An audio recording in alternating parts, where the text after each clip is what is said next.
أعوذ بالله من الشيطان الرجيم. بسم الله الرحمن الرحيم. هو الله الذي لا إله إلا هو عالم الغيب والشهادة هو الرحمن الرحيم. هو الله الذي لا إله إلا هو الملك القدوس السلام المؤمن المهيمن العزيز الجبار المتكبر سبحان الله عما يشركون. هو الله الخالق البارئ المصور له الأسماء الحسنى يسبح له ما في السماوات والأرض وهو العزيز الحكيم. صدق الله العظيم.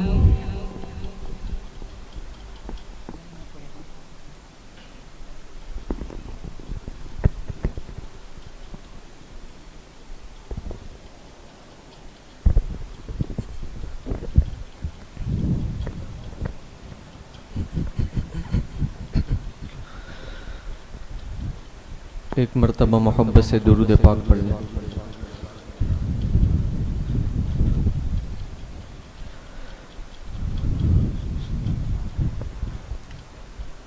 شہر طیبہ کا وہ بازار بڑا پیارا ہے. شہر طیبہ کا وہ بازار بڑا پیارا ہے. شہر طیبہ کا وہ بازار بڑا پیارا ہے.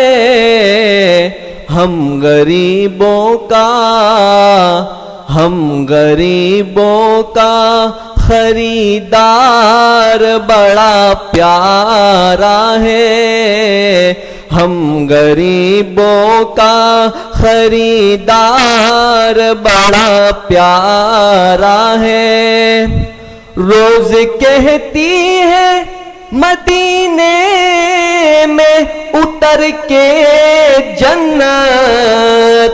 روز کہتی ہے مدینے میں اتر کے جنت.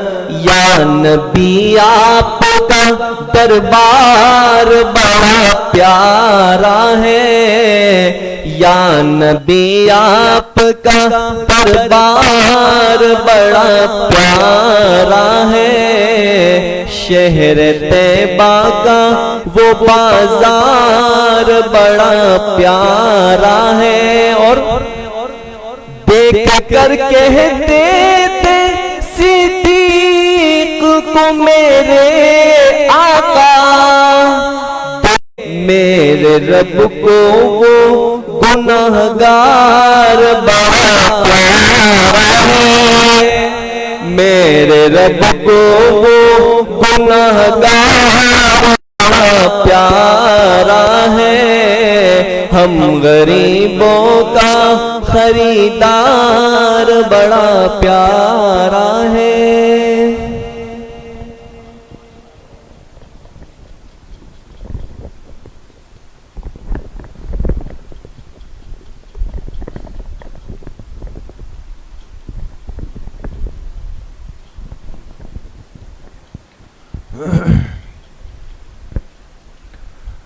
بسم اللہ الرحمن الرحیم. الحمد للہ وکفا وسلام علی عباده الذین اصطفى خصوصا علی سید الرسل وخاتم الانبیاء وعلى آلہ واصحابہ الاتقیاء. اما بعد فاعوذ باللہ من الشیطان الرجیم. بسم اللہ الرحمن الرحیم. فانكحوا ما طاب لكم من النساء مثنى وثلاث ورباع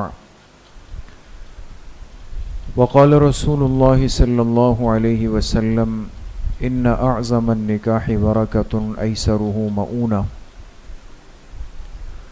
صدق اللہ و صدق رسولہ النبی الکریم. تمام احباب ایک مرتبہ درود شریف پڑھ لیں. اللہم صلی علی محمد وعلی آل محمد کما صلیت علی ابراہیم وعلی آل ابراہیم انک حمید مجید.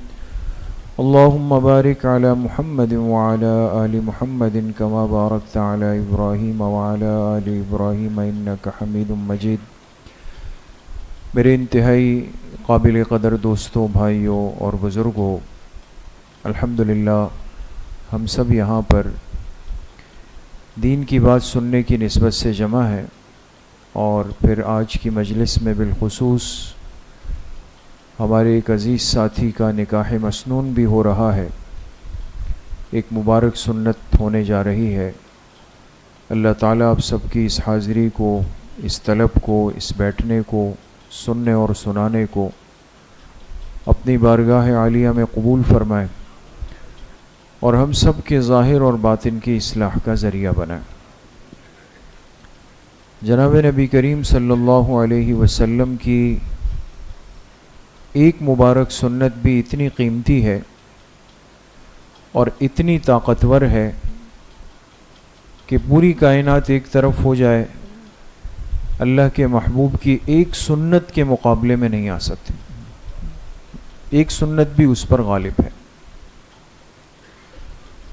پھر نکاح جیسی سنت جو ایک بڑی ہی مبارک اور بڑی ہی عظیم الشان سنت ہے، اور ایسی سنت ہے جو تمام انبیاء علیہم الصلاۃ والسلام جو دنیا میں تشریف لائے سب میں اللہ پاک نے مشترکہ طور پہ رکھی. اس لیے حدیث پاک میں چند چیزوں سے متعلق فرمایا گیا کہ وہ فطرت کا حصہ ہے. فطرت اس کو کہا جاتا ہے کہ جس کے مطابق ایک انسان کی زندگی گزرتی. انسان کی زندگی کے گزرنے کی جو ترتیب اللہ پاک نے رکھی ہے، اس ترتیب کو فطرت کہا جاتا ہے. جیسے مثال کے طور پہ ایک سمجھانے کے لیے آپ سے عرض کروں کہ آپ ساتھی سیڑھیوں پہ چڑھ کر اوپر آئے تو سب کا رخ چڑھتے ہوئے اپنے سامنے کی طرف تھا. کیوں؟ اس لیے کہ بھئی میں اوپر چڑھ رہا ہوں سیڑھیوں پر، اگر میں سامنے نہ دیکھوں ایسا نہ ہو کہ میرا پیر کہیں پھسل جائے، دائیں بائیں ہو جائے اور میں گر جاؤں. لیکن اگر ایک ساتھی ہے یا کوئی شرارتی بچہ ہے، وہ اوپر آنے لگے لیکن بجائے منہ سامنے رکھنے کے وہ الٹا رکھ لے، تو شاید اوپر تو وہ بھی آ جائے اور ہم سے جلدی پہنچ جائے، یہ بھی ممکن ہے. لیکن آپ بتائیں کہ یہ آنے والا ترتیب پر آیا یا خلاف ترتیب آیا؟ خلاف ترتیب آیا. یہ غلط آیا. کوئی بھی اس کی تعریف نہیں کرے گا، کوئی بھی اس کو اچھا نہیں کہے گا، بلکہ سمجھدار سنجیدہ آدمی اس کو دیکھ کے سمجھائے گا کہ بیٹا ایسا نہیں کرو، یہ تو آپ غلط جا رہے ہو، اوپر آپ پھسل جاؤ گے، گر جاؤ گے، نقصان ہو جائے گا. انسان کی زندگی اس دنیا کے اندر اللہ کی دی ہوئی ترتیب کے مطابق اگر گزر جائے وہ فطرت والی زندگی، اور اگر انسان خلاف ترتیب زندگی گزار لے وہ فطرت کے خلاف زندگی. اس لیے میرے عزیزو دوستو بزرگوں، نکاح کو فطرت فرمایا گیا.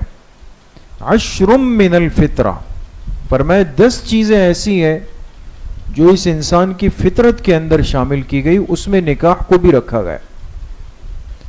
معلوم ہوا کہ انسانی زندگی اسی صورت میں قیمتی بنتی ہے جب اس کے اندر نکاح والی سنت شامل ہو. اگر نکاح زندگی سے نکل جائے اور ایک عاقل بالغ انسان جس میں سمجھ بھی ہے، جو بالغ بھی ہو گیا، سمجھدار بھی ہو گیا، خیر شر کی تمیز بھی کرنے لگا، اچھے برے میں فرق بھی کرنے لگا، جسم کے تقاضے بھی اس کے ساتھ جڑ گئے، لیکن اس انسان کو اگر بشریت کے تقاضوں پر چلنے کے لیے حل نہیں بتایا جائے، کرنا تو ہے اس نے، تو نتیجہ کیا ہوگا کہ یہی انسان خلاف فطرت چلے گا، بدکاری میں گر جائے گا، زنا عام ہو جائے گا،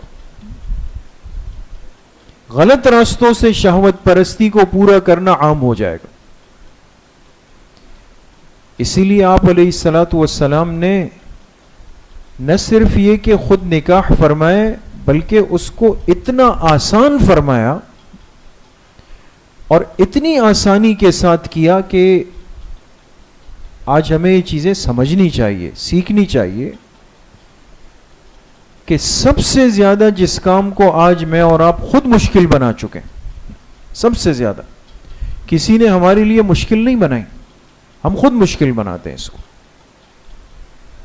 لہذا انتظار کرتے ہیں یہ نہ ہو جائے، اتنے اسباب نہ ہو جائے، اس کی نوکری نہ ہو جائے، اس عمر تک نہ پہنچ جائے، گھر کی بچیوں کا نکاح نہ ہو جائے، یہ الٹی سیدھی شرائط اور رسومات میں ہم خود جکڑ جاتے ہیں۔ بچوں اور بچیوں کے رشتے آنے کے باوجود بھی اس میں کیڑے ڈھونڈتے ہیں کہ جی یہ ایسا ہے، وہ ایسا ہے، وہ ایسا ہے، یہ ایسا ہے، اس میں بلا وجہ کی تاخیر کرتے ہیں۔ اس کا نقصان یہ ہے کہ آج نکاح دن بدن مشکل ہوتا چلا گیا اور نتیجے میں گناہ کے کام، گناہ کے راستے، گناہ کرنا وہ آسان ہو گیا، اس کو آسان کر دیا گیا۔ آپ دیکھیں نا آج کون سا مسلمان ایسا ہے کہ جس کے ہاتھ میں یہ اسمارٹ فون نہیں، چاہے وہ نیک ہے چاہے وہ بد ہے، نمازی ہے غیر نمازی ہے، عالم ہے غیر عالم ہے، یہ چیز ہر ایک کے پاس پڑی ہوئی۔ ٹھیک ہے کوئی اس کا صحیح استعمال کر رہا، کوئی غلط استعمال کر رہا، لیکن میرے عزیزوں دوستوں بزرگوں آپ بتائیں کہ کیا یہ ہاتھ میں پکڑی ہوئی چیز جو میرے پاس بھی ہے، آپ کے پاس بھی ہے، ہمارے بچوں کے پاس بھی ہے، نوجوانوں کے پاس بھی ہے، مستورات کے پاس بھی ہے، سب کے پاس ہے، اس چیز کے ذریعے سے آیا نیکی کو آسان کیا گیا یا گناہ کو آسان کیا گیا؟ جی گناہ آسان ہو۔ آپ دیکھیں نا کھانے پینے کی چیزیں وہ دن بدن مہنگی ہوگی، اس تک رسائی مشکل ہوگی، انسان فکر مند ہوتا ہے، صبح اٹھتا ہے تو پہلے یہ کہ پیٹرول مہنگا تو نہیں ہو گیا، ٹماٹر دودھ مہنگا تو نہیں ہو گیا، جو انسان کی ضروریات زندگی ہے وہ دن بدن مشکل ہو رہی ہے۔ لیکن سوال یہ ہے کہ یہ سرمایہ اور یہ دولت کہاں سے آ گئی کہ بھئی دن بدن نئے نئے پیکج آتے ہیں کہ جی رات 12 سے صبح 7 بجے تک آپ فری میں موبائل اور نیٹ کو استعمال کریں۔ سوال یہ کہ کھانا مہنگا ہو گیا، نیٹ کا استعمال فری میں ہو گیا، کیوں؟ اس امت کے اندر سے، اس امت کے نوجوانوں کے اندر سے، بچوں بچیوں کے اندر سے حیا کو نکال کر بے حیائی کو عام کر دیا جائے۔ اب جب نکاح دیر سے ہوں گے، نکاح مشکل ہو گئے، نکاح میں تاخیر ہوگی، تو گناہ کی چیزیں تو گھروں میں آ گئی ہے، گناہ کی چیزیں تو جیب میں آ گئی ہے، گناہ کی چیزیں تو ہمارے ہاتھوں میں آ گئی، تو جب حلال راستہ مشکل تو یہ آسان ہو گیا۔ اس لیے میرے عزیزوں دوستوں بزرگوں، جس طرح باقی چیزوں میں ایک مسلمان کو فکر کرنی ہے اور کرنی چاہیے کہ میں سنت طریقہ جان لوں، بھئی ہم وضو کے لیے بیٹھتے ہیں تو ایک مسلمان فکر کرتا ہے اور کرنی چاہیے کہ بھئی وضو کا سنت طریقہ سیکھ لوں، لہذا وہ پہلے مسواک نکالتا ہے، مسواک کی سنت کو پورا کرتا ہے۔ کیوں؟ اس لیے کہ جو وضو مسواک کے ساتھ کیا جائے اور پھر نماز پڑھی جائے، اس نماز کا درجہ عام نماز سے کتنے گنا بڑھ جاتا ہے؟ 70 گنا، 70 گنا اس کا درجہ بڑھ جاتا ہے۔ ایک سنت مسواک کی پوری کی تو نماز 70 گنا افضلیت حاصل کر گئی۔ اللہ نے اتنی برکت رکھی ہے اس سنت، ہر طریقے میں سنت۔ بھئی مسجد میں داخل ہوئے تو پہلے کون سا پیر رکھیں گے؟ سیدھا، اور نکلیں گے تو الٹا پیر. لیکن بیت الخلاء میں داخل ہوں گے تو ترتیب برعکس ہو گئی. پہلے الٹا پیر رکھیں گے, نکلتے ہوئے سیدھا پیر رکھیں گے. مسجد میں داخل ہونے کی سنت دعا یاد کرتے ہیں, نکلنے کی دعا یاد کرتے ہیں. گھر سے نکلتے ہوئے الٹا پیر نکالا, مسنون دعا پڑھ لی. داخل ہوتے ہوئے سیدھا پیر رکھا, مسنون دعا پڑھ لی. یہ ساری سنتیں آج مجھے اور آپ کو احساس ہے کہ جی یہ سنت ہے. کیا وجہ ہے کہ نکاح کا عمل جب ہونے لگتا ہے تو اس میں نکاح کے سنت طریقے کو پس پش ڈال دیا گیا.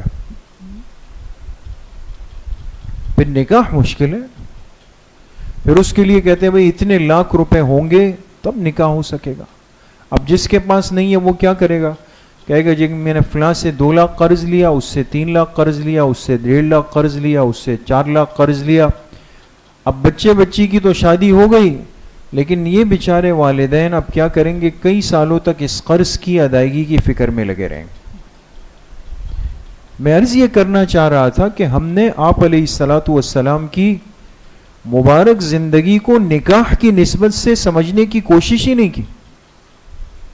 یعنی آپ حیران ہوں گے کہ اللہ کے پاک پیغمبر نے نکاح کو کتنا آسان کیا. مکہ مکرمہ میں اللہ پاک سب کو حاضری نصیب فرمائے. مکہ مکرمہ میں جو احباب جا چکے ہیں, شہر مکہ کے وسط میں ایک شاہراہ عام پر ایک بڑی سڑک ہے. بالکل اس سڑک کے کنارے پر ایک 4 دیواری بنی ہوئی ہے. 4 دیواری بنی ہوئی ہے, سفید رنگ ہوا ہے اس پر. دروازہ بھی ہے جو دروازہ بند ہے. اس 4 دیواری کے اندر ایک بڑی ہستی کی قبر ہے.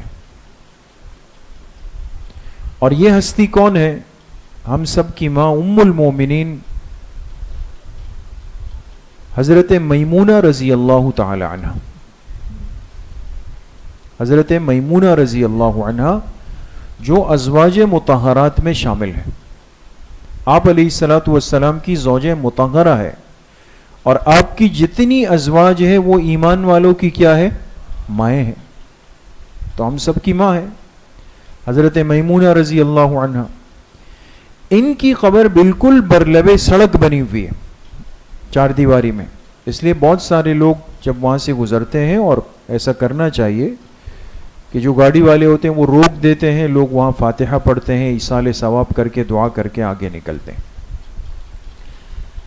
اب جو اصل بات عرض کرنی ہے وہ کیا ہے کہ یہ جو مقام ہے جہاں حضرت میمونہ رضی اللہ عنہ کی قبر ہے, اس جگہ کو احادیث کی کتابوں میں روایات کے اندر علماء جانتے ہیں اس کو صرف کہا گیا. صرف, سین را فا, صرف ہے, مقام صرف. آپ علیہ الصلاۃ والسلام تشریف لائے حج کے لیے, اور جب مقام صرف پہ پہنچے یہاں آپ علیہ الصلاۃ والسلام نے ایک نکاح فرمایا, حالت احرام میں فرمایا. اب کچھ دیر کے لیے اندازہ لگائیں, ایک آدمی سفر میں جا رہا ہو, راستے میں ہو, اس کے پاس سامان ہو, وہ کتنا دماغ کے اعتبار سے پریشان ہوتا ہے کہ یار مقصد پہ پہنچ جاؤں, جگہ پہنچ جاؤں, کام ہو جائے, جلدی گھر آ جاؤں, ہے نا. لمبے چوڑے کام کوئی سفر میں نہیں کرتا. آج تک کوئی سوچ سکتا ہے کہ جی میں رائے ونڈ تک جا رہا تھا اور راستے میں نکاح بھی کر لیا میں نے؟ ایسا تو نہیں ہو سکتا. لیکن آپ علیہ الصلاۃ والسلام نے قیامت تک آنے والی امت کو ایک سبق دیا کہ دیکھو میری اس مبارک سنت, اس نکاح کو مشکل مت بناؤ. یہ اتنا آسان عمل ہے کہ میں حالت احرام میں ہوں, سفر میں ہوں, اور اس حالت میں میں نے راستے میں ایک نکاح بھی کر لیا. آپ نے نکاح فرمایا حضرت میمونہ رضی اللہ عنہا سے. اتنا آسان عمل کہ جو سفر میں بھی ہو سکتا ہے. اس سفر میں کتنے لوگ جمع کیے گئے ہوں گے, کتنے کارڈ بٹے ہوں گے, کتنی بڑی دعوت ہوئی ہوگی, کتنا بڑا انتظام و اہتمام ہوا ہوگا, کچھ بھی نہیں. جو شریک تھے, جو شرکا تھے, وہ آ کے نکاح میں شریک ہو گئے, وہیں رخصتی ہو گئی, آپ علیہ السلام فارغ ہو گئے. حضرت میمونہ رضی اللہ عنہا آپ کی دلہن بن گئی، آپ کے ساتھ مدینہ منورہ چلی گئی، لیکن اللہ کی شان کہ یہی حضرت میمونہ رضی اللہ عنہا ان کا انتقال اسی مقام صرف پر ہوا، انتقال بھی یہیں پر ہوا، جہاں سے نکاح کر کے آپ علیہ الصلوۃ والسلام ان کو زوجہ مطہرہ بنا کر لے گئے، وہی ان کا انتقال بھی بعد میں ہوا، اسی لیے قبر بھی ان کی وہاں پر بنائی گئی۔ تو عرض کرنے کا مقصد یہ ہے اور سمجھنے کی بات یہ ہے کہ اگر یہ عمل مشکل ہوتا، یا اس میں رسم و رواج ہوتے، یا اس میں قیود و شرائط ہوتے، یا اس کے لیے کوئی مال جمع کرنا ضروری ہوتا، تو کیا یہ کام سفر میں اور حالت احرام میں کیا گیا ہوتا؟ تو بہت آسان ہے، کوئی مشکل نہیں۔ اس لیے میرے عزیزوں، دوستوں، بزرگوں، آج بڑی ضرورت ہے کہ ہم اپنے بچوں کی، اپنی بچیوں کی مناسب رشتے آنے کے بعد، اس لیے کہ حدیث پاک میں آپ علیہ الصلوۃ والسلام نے ماں باپ کے اوپر ان کی اولاد کے 3 حق ذکر فرمائے۔ کتنے حق ذکر فرمائے؟ 3 حق ذکر فرمائے۔ تو سب سے پہلا حق کیا فرمائے کہ بھئی جسے اللہ پاک اولاد کی نعمت دے، اس بچے کا یا بچی کا سب سے پہلا حق یہ ہے کہ وہ اس کے لیے مناسب نام رکھے۔ یہ جو صحیح نام ہونا، ایک اسلامی بامعنی بامقصد نام، یہ بچے کا حق ہے۔ یہ جو الٹے سیدھے دائیں بائیں کے نام رکھ لیے، نہ اس کا سر نہ پیر نہ کوئی معنی ہے، بس نام ہے، چل پڑا اور رکھ دیا اس کا۔ اور آج کل لوگ علماء کی مانتے بھی نہیں ہیں، پوچھتے ہیں مانتے نہیں ہیں، دونوں باتوں میں فرق ہے نا۔ پوچھتے تو ہیں کہ آ کے کہیں گے حضرت ماشاءاللہ خوشی آ گئی ہے، میرے یہاں بیٹا یا بیٹی ہوئی ہے، کچھ نام آپ دے دیجئے گا۔ تو اس مجلس میں بھی علماء بیٹھے ہوئے ہیں، ائمہ بیٹھے ہوئے ہیں، تو وہ امام صاحبان علماء کیا کرتے ہیں، بیچارے وقت نکال کے بیٹھ کے کاغذ پہ ان کو نام دے دیتے ہیں کہ یہ ہے، لیکن جب وہ دیکھتے ہیں تو امام صاحب کوئی لیٹسٹ سا نام دے لیں، کوئی ذرا یونیک سا نام دے لیں، نیا سا نام ہو، یہ تو بہت پرانے ہو گئے۔ مقصد ہے کہ اب وہ صحابہ والے نام، صحابیات والے نام، وہ اس امت کو پرانے لگ رہے ہیں، نعوذ باللہ۔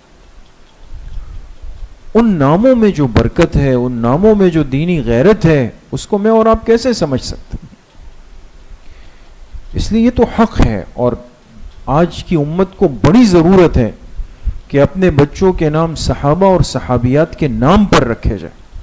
اور پھر علماء نے لکھا کہ وہ نام صحابہ کے جو کہ پوشیدہ ہو گئے ہیں، یقین کرے بعض دفعہ انسان جب احادیث اور روایات پڑھتا ہے، ایسے خوبصورت نام صحابہ کے سامنے آتے ہیں کہ انسان حیران ہو جاتا ہے۔ تو پوچھنے کی اور سیکھنے کی، پھر اس پر عمل کی ضرورت۔ دوسرا حق فرمایا یہ کہ پھر جب وہ سمجھدار ہونے لگے، بولنے لگے، تو اپنے بچے کی صحیح تعلیم اور تربیت کا انتظام کریں۔ یہ بھی بچے کا حق ہے، یہ بھی بچی کا حق ہے۔ اس کو ضائع نہیں کرنا ہے کہ بس وہ بڑا ہو گیا ختم، نہیں۔ کل کو اس کی زندگی ہے، اس بچی نے جانا ہے، گھر میں زندگی گزارنی ہے، ماں باپ نے اس کی صحیح تعلیم و تربیت کی، اس کو سب ہاتھ اٹھا کے دعائیں دیں گے، اس کے ماں باپ کو دعائیں دیں گے۔ اور تیسرا حق کیا فرمایا؟ فرمایا جب یہ بچہ اور بچی نکاح کی عمر کو پہنچ جائے اور ان کے جوڑ کا رشتہ مل جائے۔ دیکھیں حدیث پر غور کریں، صرف یہ نہیں فرمایا کہ نکاح کی عمر کو پہنچ جائے تو بس رشتہ کر دو، نہیں، چونکہ ایک زندگی چلانی ہے، نکاح کوئی وقتی معاملہ تو ہے نہیں، پوری زندگی کا نام۔ جوڑ کا مناسب رشتہ آ جائے تو پھر نکاح میں تاخیر نہیں کرو، فوراً پھر نکاح کرو۔ تو آج کی یہ مجلس چونکہ اس نکاح مسنون کی نسبت سے ایک مجلس ہے، اور اس کو مسجد میں رکھنا یہ بھی مستقل ایک سنت ہے۔ حدیث پاک میں فرمایا اعلنوا النکاح واضربوا بالدف واجعلوها فی المساجد، فرمایا نکاح کو اعلانیہ کرو کھل کے، یہ کوئی چھپی ہوئی چیز نہیں ہے کہ نعوذ باللہ خدا نخواستہ کوئی کہے جی ہم نے چھپ کے نکاح کر لیا، یہ تصور اس مبارک دین میں نہیں ہے دوستو۔ یہ تو راستے گناہ کے آسان کیے گئے، چلو بھائی فلاں فلاں کے ساتھ خدا نخواستہ وہ ہو گیا، چلو بھائی جا کے آپ لوگ نکاح کرو اور جاؤ زندگی گزارو۔ یہ اس مبارک دین کا تصور نہیں. اعلن النکاح، نکاح کو کرو تو اعلانیہ کرو. جیسے ابھی آپ بیٹھ گئے، اعلان ہوا کہ جی بھئی فلاں عالم کا نکاح ہو رہا ہے، اور فرمایا باقاعدہ وَضْرِبُوهُ بِالدَّفِّ، اس کے لیے اعلان بھی کرو اور اس کو مسجد میں کرنے کا اہتمام کرو.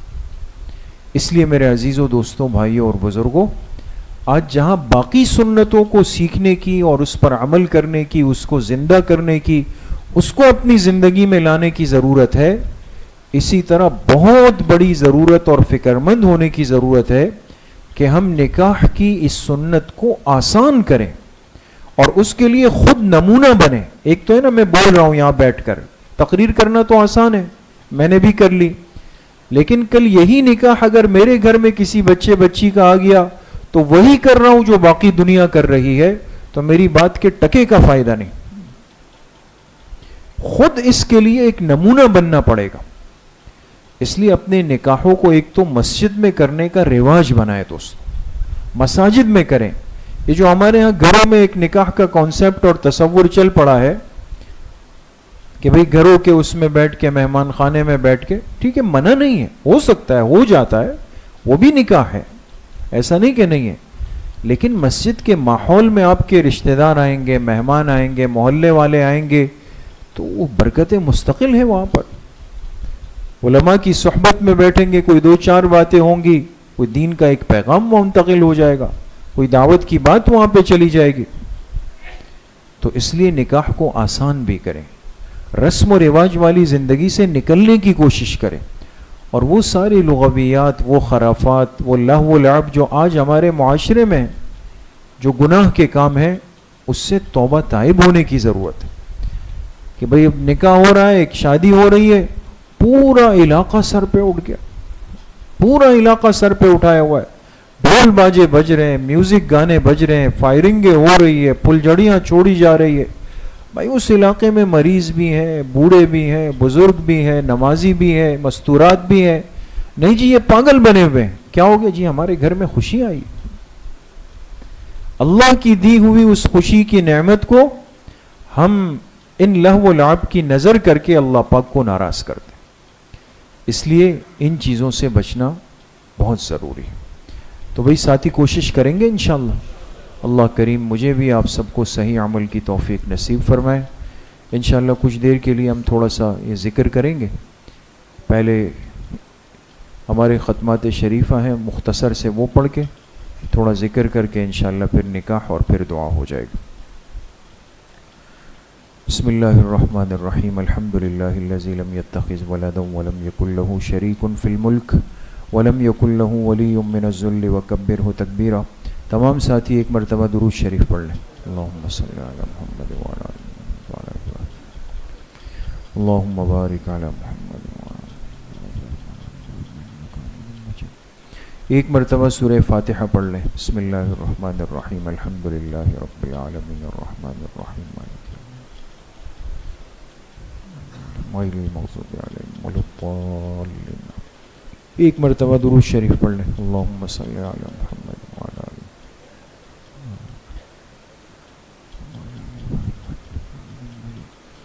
ایک مرتبہ سورہ علم نشرح پڑھ لیں. بسم اللہ الرحمن الرحیم. علم نشرح لک صدرک ووضعنا عنک وزرک الذی انقض ظہرک ورفعنا لک ذکرک فإن مع العسر یسرا ان مع العسر یسرا فإذا فرغت فانصب وإلى ربک فارغب. ایک مرتبہ سورہ اخلاص پڑھ لیں. بسم اللہ الرحمن الرحیم. قل هو اللہ احد اللہ الصمد لم یلد ولم یولد ولم یکن له کفوا احد. ایک مرتبہ سورہ فاتحہ پڑھ لیں. بسم اللہ الرحمن الرحیم. الحمدللہ رب العالمین الرحمن الرحیم مالک یوم. ایک مرتبہ درود شریف پڑھ لیں. اللہم صلی علی محمد وعلی آل محمد کما صلیت علی ابراہیم. اللہم بارک علی محمد مجید. 7 مرتبہ پڑھے. اللہم یا قاضی الحاجات، اللہم یا قاضی الحاجات.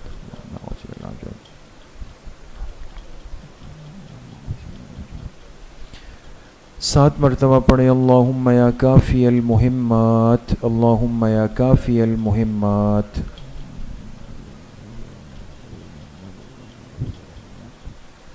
7 مرتبہ پڑھیں اللہم یا دافع البلیات، اللہم یا دافع البلیات۔ 7 مرتبہ پڑھیں اللہم یا شافی الامراض، اللہم یا شافی الامراض۔ 7 مرتبہ پڑھیں اللہم یا رفیع الدرجات، اللہم یا رفیع الدرجات۔ 7 مرتبہ پڑھیں اللہم یا مجیب الدعوات، اللہم یا مجیب الدعوات۔ 7 مرتبہ پڑھیں اللہم یا ارحم الراحمین، اللہم یا ارحم الراحمین۔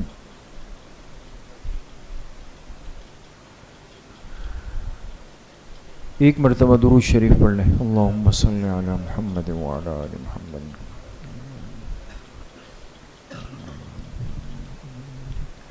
3 مرتبہ پڑھیں حسبنا اللہ ونعم الوکیل، حسبنا اللہ ونعم الوکیل۔ ایک مرتبہ درود شریف پڑھ لیں، اللہم صلی علی محمد وعلی آل۔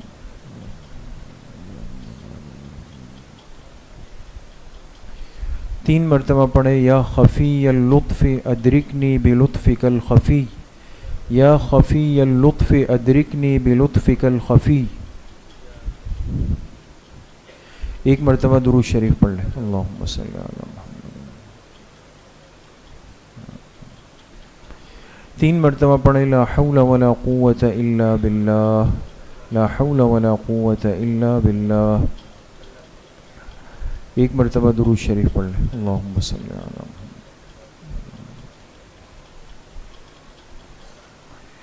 3 مرتبہ پڑھیں انا للہ و انا الیہ راجعون، انا للہ و انا الیہ راجعون۔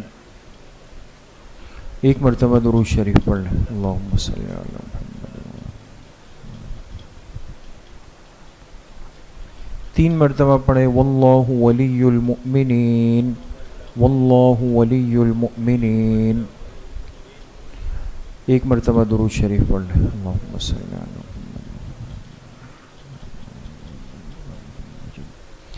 3 مرتبہ پڑھیں رب اغفر وارحم وانت خیر الراحمین، رب اغفر وارحم وانت خیر الراحمین۔ ایک مرتبہ درود شریف پڑھ لیں، اللہم صلی علی محمد وعلی۔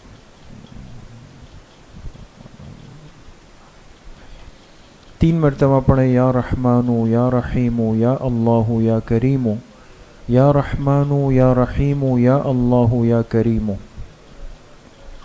ایک مرتبہ درود شریف پڑھ لیں، اللہم صلی علی محمد۔